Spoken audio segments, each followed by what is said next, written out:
Shalom, Kejadian pasal 10 memberi penjelasan bahwa seluruh manusia di dunia termasuk kita keturunan dari Nuh, yakni anak-anak Nuh, Sem, Ham, dan Yafet.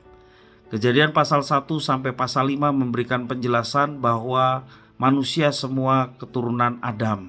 Tetapi karena kejahatan manusia di hadapan Tuhan, maka Tuhan murka terhadap ciptaannya yang bernama manusia.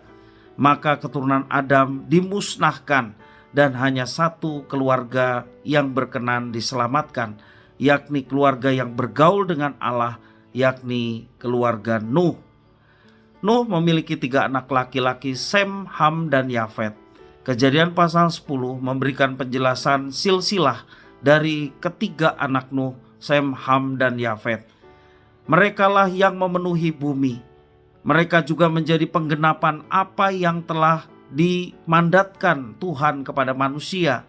Beranak cuculah dan penuhilah bumi, kuasailah bumi. Maka manusia tersebar ke seluruh dunia.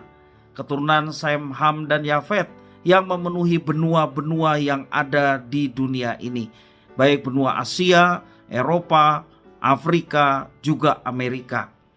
Kita sebagai orang Indonesia termasuk juga bagian dari keturunan Nuh. Dengan tersebarnya suku bangsa di dunia menunjukkan bagaimana Tuhan memelihara umat manusia. Namun dari sisi negatifnya adalah semakin banyak manusia, semakin banyak pula konflik.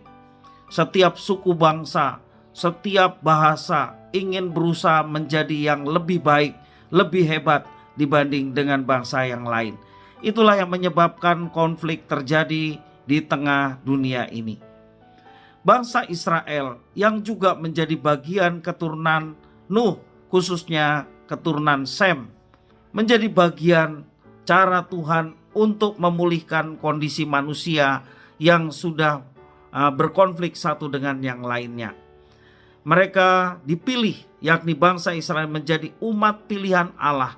Tentunya menjadikan mereka memiliki tanggung jawab untuk memberkati bangsa-bangsa yang ada di sekitar mereka. Dan bangsa pilihan itu dipulihkan di dalam Yesus Kristus. Dan setiap orang yang percaya kepada Yesus menjadi umat pilihan Allah yang baru. Gereja Tuhan yang juga menjadi keturunan Nuh dipilih oleh Tuhan untuk memberkati suku-suku bangsa yang ada di dunia. Kasih sayang Tuhan kepada suku-suku bangsa yang ada di dunia dinyatakan dengan pilihannya. Pertama-tama kepada bangsa Israel, yang tentunya bangsa ini boleh menjadi berkat karena ada hukum-hukum Allah diturunkan melalui bangsa Israel. Ada nabi-nabi Allah, bahkan Mesias diturunkan melalui bangsa Israel. Dan setiap kita yang percaya kepada Mesias Yesus Kristus melanjutkan pilihan Allah kepada umat Allah yang baru, yakni gereja Tuhan. Tentunya dengan maksud tujuan yang sama, supaya suku-suku bangsa yang ada di dunia, garis keturunan dari Nuh, mereka boleh mendapatkan persekutuan, keselamatan di dalam Yesus Kristus.